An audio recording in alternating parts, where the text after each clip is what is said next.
జరిగేది నీ చిత్తమే. నా ఇంటి దీపం నీవే అని తెలిసి నా హృదయం నీ కొరకై పదిలపరచితి. నా ఇంటి దీపం నీవే అని తెలిసి నా హృదయం నీ కొరకై పదిలపరచితి.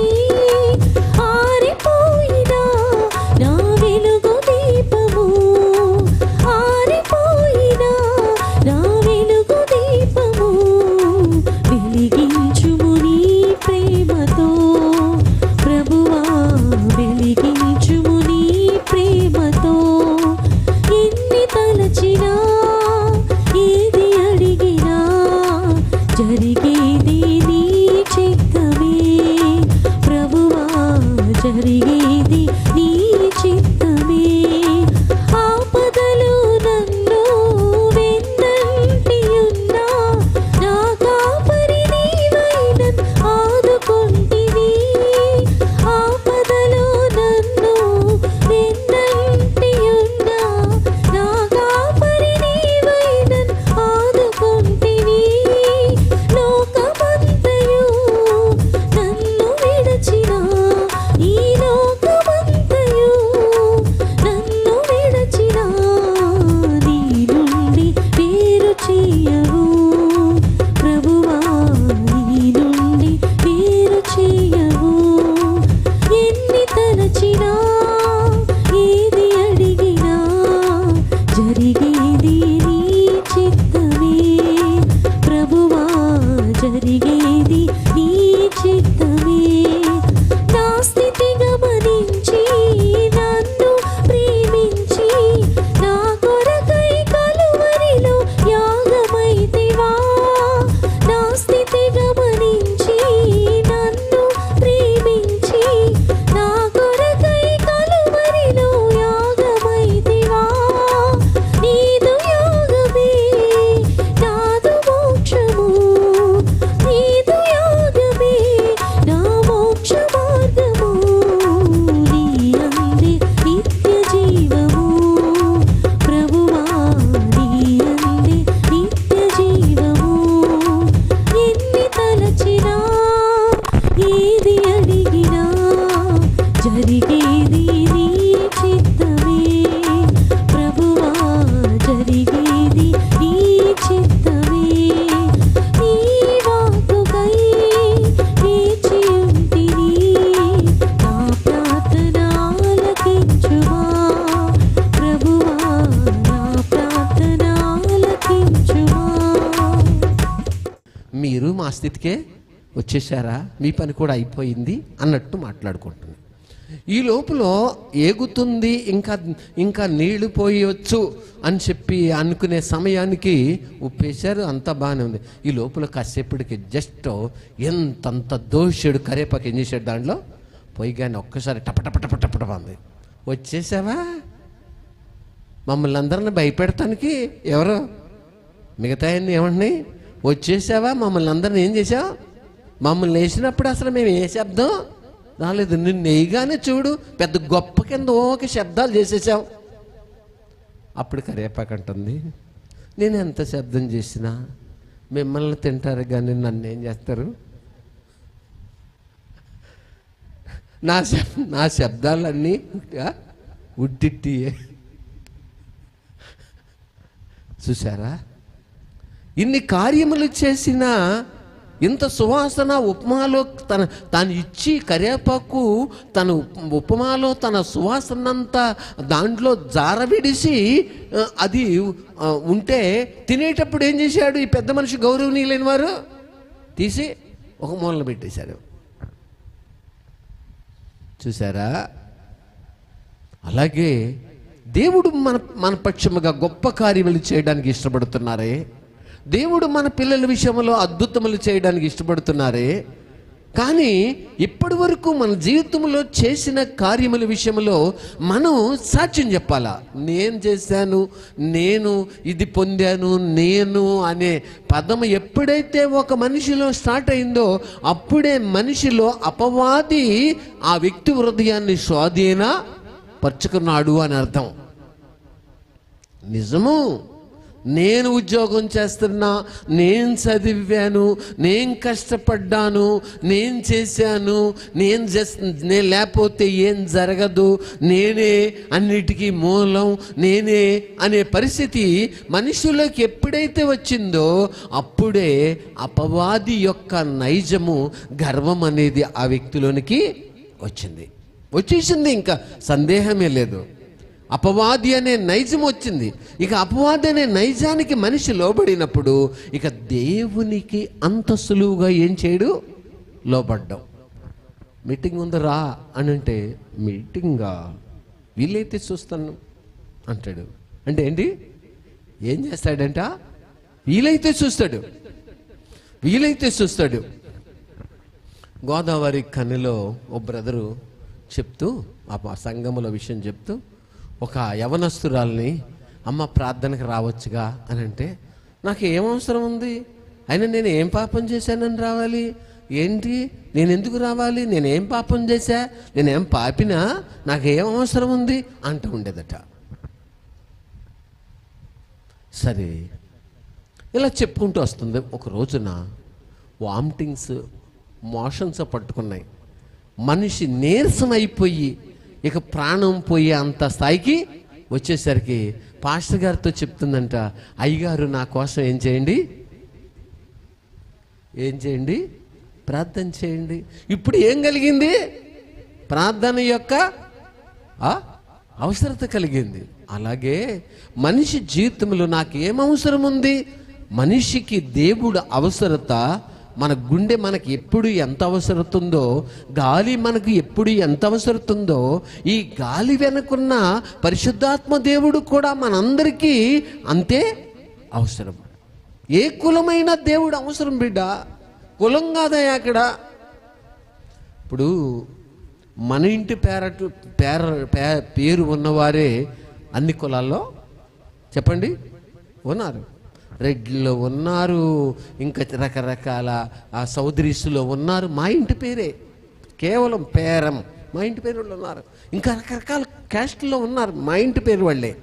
కానీ ఇంటి పేరు ఒకటే అయ్యి ఉండొచ్చు, కానీ మేం పలానా అనే మనసు వాళ్ళకు ఉంటుందా ఉండదా, మేం పలానా వాళ్ళు పలానా అనే పరిస్థితి ఉంది.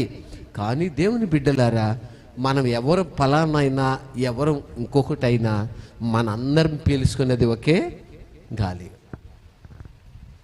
దేవుడు మనకి ప్రతిదినం ఆ గాలి పీల్చుకునే భాగ్యం ఇచ్చారు. ఆ గాలి పీల్చుకోలేకే కదా, ముందుకు వదిలి వెనుక్కు పీల్చుకోలేకే కదా మనిషి నేలన పడిపోతున్నాడు. కాబట్టి ఆయన సెలవు లేక భోజనం చేసి తృప్తి పొందగలవాడు ఎవడు?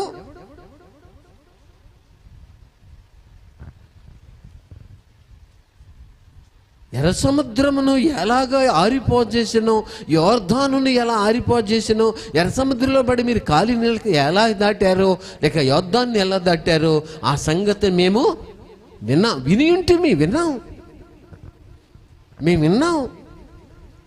ఆమె వినింది. కానీ ఈ రోజున నీ జీవితంలో దేవుడు ఏం చేశారు, మన జీవితంలో దేవుడు ఏం చేశారు, లేక మన సంఘములలో ఉన్న వారి విషయంలో దేవుడు ఏం చేశారు, ఏం చేస్తున్నారు, నువ్వు విని ఉన్నావు, నువ్వు కూడా చూస్తున్నావు. వేలాది నదులంత విస్తర తైలము నీకిచ్చిన చాలునా, వేలాది నదులంత విస్తర తైలము నీకిచ్చిన చాలునా, గర్భఫలమైన నా జ్యేష్ఠపుత్రుని నీకిచ్చిన చాలునా, గర్భఫలమైన నా జ్యేష్ఠపుత్రుని నీకిచ్చిన చాలునా, ఏడాది దూడలనా వేలాది పొట్టేళ్ళనా. చాలు. అలాగే ఒక ఆంటీ, మన సావాసంలో ఉన్న ఆంటీ గారు, అయ్యా మా వంశమే కానీ తల్లిదండ్రులు పేదవాళ్ళు, వాళ్ళు ఎక్కడో హైదరాబాదులో కోళ్ళపారం దగ్గర పనిచేసుకుంటున్నారు. కానీ ఒక అమ్మాయికి పెళ్లి చేశారు, కానీ ఒక అమ్మాయికి చేయలేకపోతున్నారు. మాలో చాలా డబ్బు అడుగుతారు, మీకు తెలుసు, కానీ ఆ అమ్మాయికి వివాహం అవట్లేదు అన్నారు. తీసుకురండి, ప్రార్థన చేద్దాం. తీసుకొచ్చారు, ఒక ఆదివారం తీసుకొచ్చారు, ప్రార్థన చేశాం. 3 నెలలకి నాకు రూపాయి అవసరం లేదని చెప్పి పంజాబ్ నేషనల్ బ్యాంకులో పనిచేసే, అంటే మెసెంజర్గా పనిచేసే అబ్బాయి ఏం చేశాడు, అమ్మాయిని వివాహం చేసుకున్నాడు.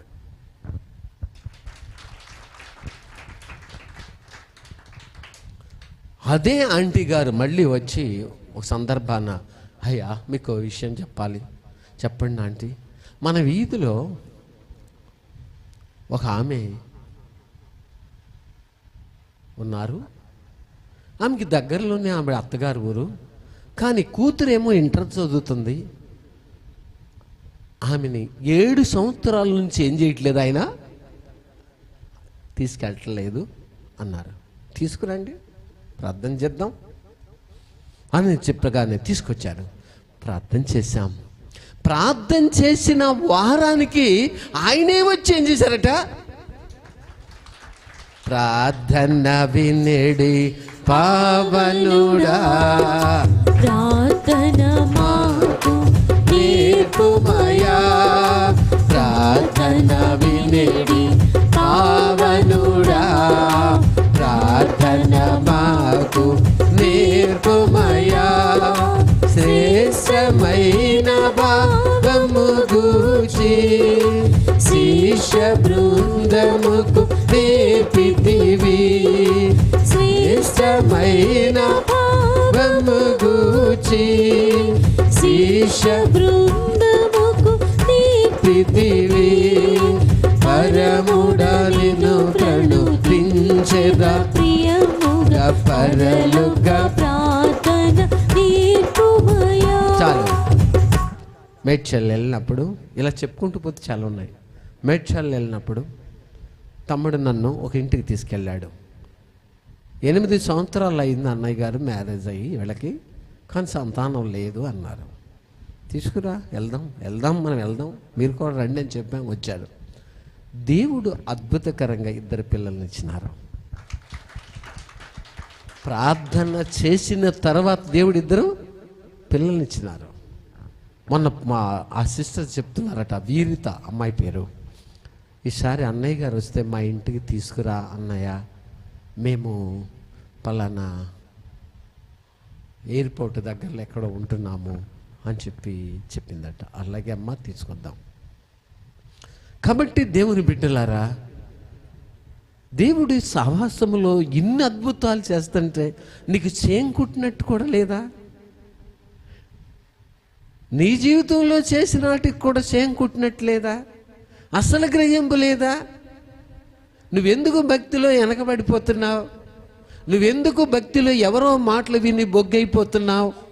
నువ్వెందుకు భక్తిలో సల్లారిపోతున్నావు? దేవుడు అద్భుతము చేశాక, దేవుడు నీలో, నీ బిడ్డల్లో, నీ జీవితంలో, నీ కుటుంబంలో ఒక అద్భుతం చిన్నదో పెద్దదో చేశాక, ఇక నువ్వు నూతనంగా షోరూమ్ నుంచి బయటకు వచ్చిన ఒక కారు వలె దూసుకో, ఆ క్రీస్తులో నువ్వు దూసుకుపోయే వ్యక్తివై ఉండాలి. ఏంటో ఆగి ఎవరైనా చెప్పారనుకోండి, ఆగి మళ్ళీ అక్కడే నిలబడిపోతుంది ఈ మనిషి అక్కడే నిలబడతాడు. మళ్ళీ ఎవరైనా చెప్పగానే మళ్ళీ కొంచెం వచ్చి, ఏంటండి ఇది? ఆగి నడవడం ఏంటి? దూసుకుపోయే పరిస్థితి ఏం చేశావు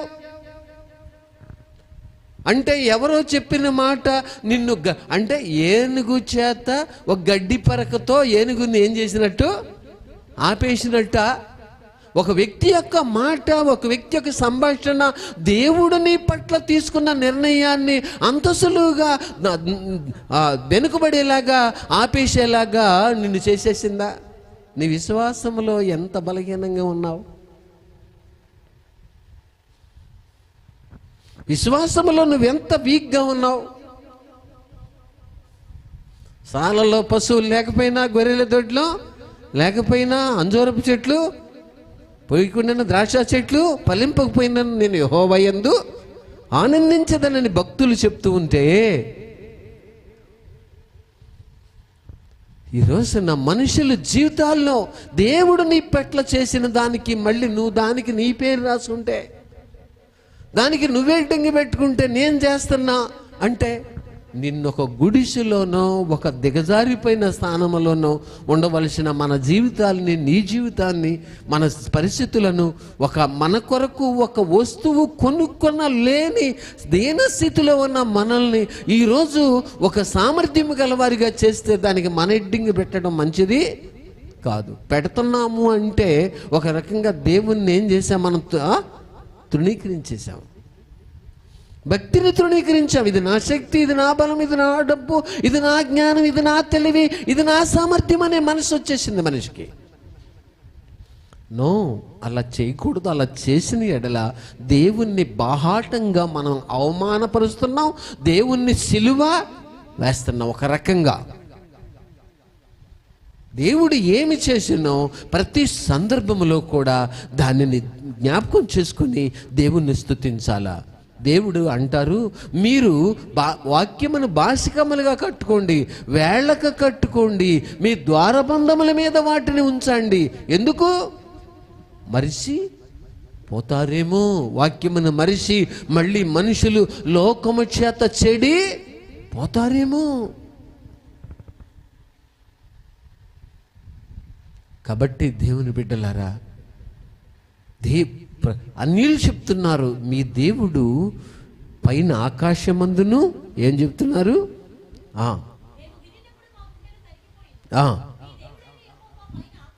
మీ దేవుడైన యెహోవా పైన ఆకాశమందును క్రింద భూమి యందును దేవుడే. అంతే, పైన ఆకాశమందు దేవుడే. ఆయన మతం కాదు. యేసుప్రభు అంటే, యేసుప్రభు అంటే పలానా ఏదో జాతులకు చెందిన దేవుడు కాదు. ఆయన యేసుప్రభు అంటే యూనివర్సల్ గాడ్.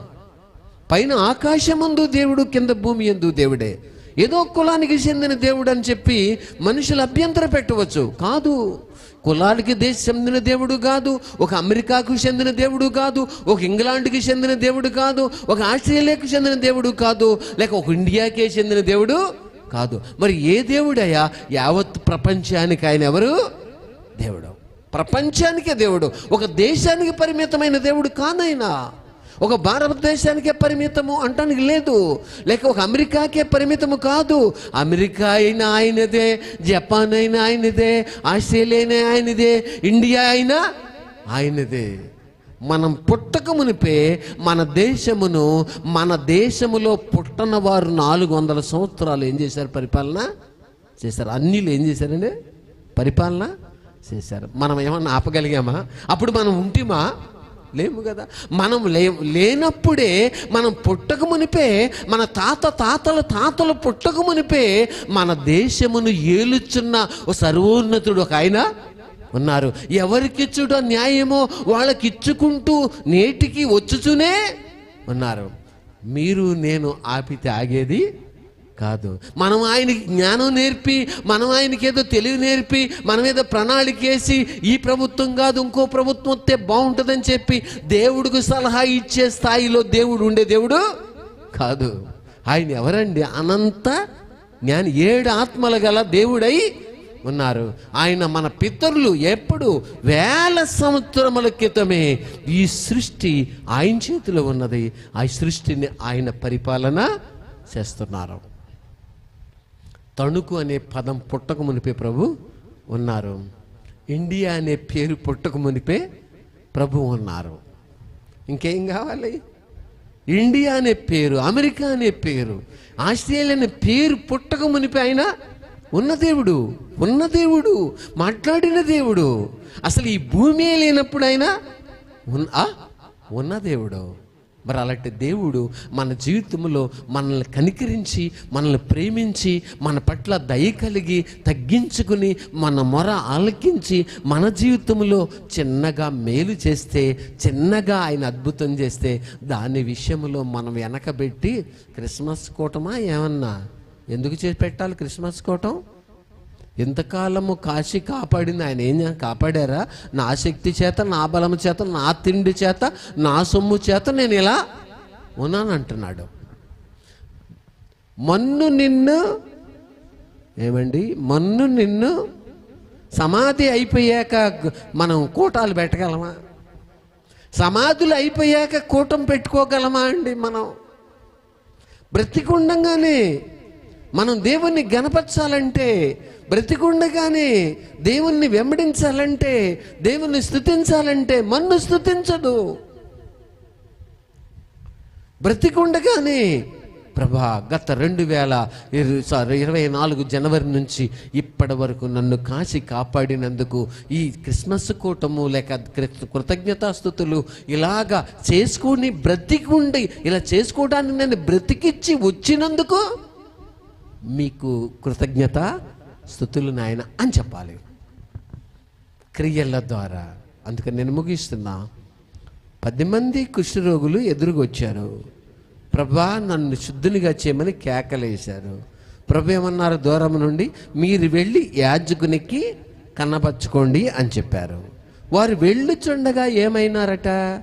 శుద్ధులయ్యారు అని చెప్పి రాయబడింది. అందులో ఒక అన్యుడట. ఎవరు? ఒక అన్యుడు తనకు స్వస్థత కలుగుట చూచి వెనక్కి తిరిగి వచ్చి యేసు ప్రభు ఎక్కడున్నారో తెలుసుకుని ఆయన దగ్గరికి వచ్చి సాష్టాంగపడి గొప్ప శబ్దముతో దేవుణ్ణి మహిమపరిచినారట. అప్పుడు యేసు ప్రభు సైలెంట్కి వెళ్ళిపోలా. యేసు ప్రభు ఏమన్నారో తెలుసా అండి? ఏమయ్యా, 10 మంది శుద్ధులైరు కారా? ఆ 9 ఎక్కడా? ఈ అన్యుడు తప్ప ఆ 10 శుద్ధులైన ఆ 9 మంది ఎక్కడున్నారయ్యా? వాళ్ళు నీలాగా శుద్ధులు అవ్వలేదా? మరి వాళ్ళు వెనుక తిరిగి వచ్చి నన్ను కనపరచలేదు? ఈ రోజున సమాజంలో అద్భుతాలే కావాలి, గణపరచడం మాత్రం ఇష్టం. అసలు ఎంత మాత్రం వాళ్ళు రూపాయి ఖర్చు పెట్టడానికి కానీ, వాళ్ళు డబ్బు ఖర్చు పెట్టడానికి కానీ హాస్పిటల్కి లక్షలు వేలు పోస్తారు తప్ప దేవుని కోటానికంటే లెక్కలేసి మరీ పిండి మరీ లెక్కలేసి, మరీ ఉప్పు మిగిలితే ఇంటికి సంచిలో పెట్టు, ఏదన్నా మిగిలితే ఉల్లిపాయ మిగిలితే సంచిలో పెట్టు, ఇక దేవునికి అవసరమే లేదన్నట్టుంటారు. నేను చెప్పినాను, ఇక్కడ ఈ కోటాల్లో ఎవరైనా ఏదైనా ఉంచితే మన ఇంటిలోకి ఏది ఏం చేయదు, తేకూడదు. ఇక్కడే ఉంచండి, దేవునికే వాడదాం. దేవుడు మనకేం తక్కువ చేయలేదు. ఎవరు తెచ్చినా ఉప్పు పట్టుకుపోతానన్నారా? వాళ్ళ కృతజ్ఞత అలా ఉంది, పట్టుకుపోని. లేదా మిగిలిన అయ్యో పట్టుకుపోతానన్నారా? వాళ్ళ కృతజ్ఞత అలా ఉంది, పట్టుకుపోని. నువ్వు వాళ్ళ జోలికి పోకు. కానీ ఇక్కడే ఉంచండి. ఏ టైంలోనైనా దేవుని కార్యం జరగటానికి వాటిని ఏం చేయొచ్చు, మనం ఉపయోగించవచ్చు. అంటే ఉపయోగించవచ్చు అంటే ఎవరో కూటం పెట్టుకుంటే అవి తీసుకొచ్చి వాడమని కాదు. సావాసం తరపున కొన్ని స్వతంత్రంగా కోటాలు ఏర్పాటు చేయవలసి వచ్చినప్పుడు వాటిని ఏం చేయాలి?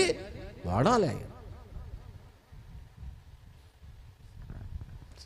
కాబట్టి దేవుని బిడ్డలారా, ఇలాంటి పరిస్థితుల్లో కృతజ్ఞత ఎక్కడ? కృతజ్ఞత అనేది కావాలా? కాబట్టి ప్రతి ఒక్కరము కూడా దేవుడు నీ కొరకు చేసిన దానికి, మన కొరకు చేసిన దానికి మనం ఎల్లప్పుడూ ఆయనకి రుణపడి ఉన్నామని ఎరిగి, ఏ పరిస్థితికైనా మనం సిద్ధపడి లోబడి ఆయన పరిచర్యకైనా ఆయన ప్రేరేపణకైనా లోబడి సరిగ్గా నిండుగా చేతికొచ్చిన ప్రతి దాన్ని నిండుగా చేయడానికి సిద్ధ మనసు గలవారమై ఉండాలా. లేచి నిలబడదాం, ప్రార్థన చేసుకుందాం. మహాగణుడును మహోన్నతుడువైన ప్రభా, ఆ 9 మంది ఎక్కడ? దేవుడు గొప్పతనాన్ని, దేవుడు చేసిన అద్భుతాలు రాహాబ్ అనే వేశ్య చెప్తున్నారు. వేశ్య. ప్రభా, మా జీవితంలో మీరు ఎన్ని కార్యములు చేశారు, ఎన్ని మరణాపాయులను తప్పించారు, దానికి తగిన విధంగా మేము ఏమైనా చేయగలిగామా తండ్రి? ఇలా చెప్పుకుంటూ పోతే మా జీవితాల్లో అసలు మేము ఏం చేసినా మీ రుణము తీర్చుకోలేం కదా. కానీ అయినా దానికి మనసుకు రానియకుండా మనుషులు ఎంతగా వాళ్ళ హృదయాన్ని కఠినపరుచుకుంటున్నారు.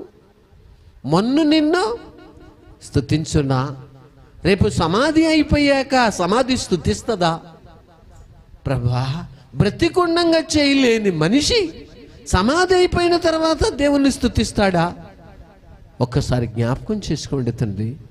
భయభక్తులు కలిగి బ్రతుకుటయు, దేవుడు అది చేసిన అద్భుతాలకి తగినట్టుగా స్పందించి దేవుణ్ణి గణపరిచే నిండు మనసు గల వ్యక్తులమై ఉండుటయు నేర్చుకునవలసి ఉండగా, ప్రభా ఇతరులను అడిగి మనం దేవుని కార్యములు చేయవచ్చా? ప్రభా నన్ను జ్ఞాపకం చేసుకోండి. ప్రభా మీ నడిపింపు దయచేయండి. ఎందుకు ఈ రోజున వర్షం వచ్చింది చలికాలంలో? దేవుని మీద మనిషి ఏం చేస్తున్నాడు? తిరుగుబాటు చేస్తున్నాడు. సృష్టి ఆయనది, భూమి ఆయనది, సర్వభూమి ఆయనది, గాలి ఆయనది, వర్షం ఆయనది. ఒక నరుడు వర్షమును కురిపించగలడా? గాలిని రప్పించగలడా? అది అసాధ్యమా? ఒక్కసారి జ్ఞాపకం చేసుకున్నామని మీ సన్నిధి మాత్రం ఉంచమని, ఇచ్చిన కొద్ది మాటలు అందరూ తెల్లపలించమని, నిమిత్త మాత్రులమైన మమ్మల్ని మీరు ప్రేమించారు తండ్రి. మాకంటే ముందున్న తరాలన్నీ మట్టిపాలైపోయాయి, బూడిదైపోయాయి, మట్టిపాలైపోయాయి. ఈ తరములోనైనా మేము మిమ్మల్ని తెలుసుకునే భాగ్యం మాకు ఇచ్చినందుకు మీకు కృతజ్ఞత స్తుతులు స్తోత్రాలు తండ్రి. తోడైన మరి యేసునామమున అడుగుతున్నాం తండ్రి, ఆమేన్. తండ్రి ప్రేమయు, కుమారుని యొక్క కృపయు, పరిశుద్ధాత్మని యొక్క అన్యోన్య సహవాసము ఈ మేరకు తోడి నడిపించుకొనును గాక. ఆమేన్. మీ అందరికీ వందనాలండి.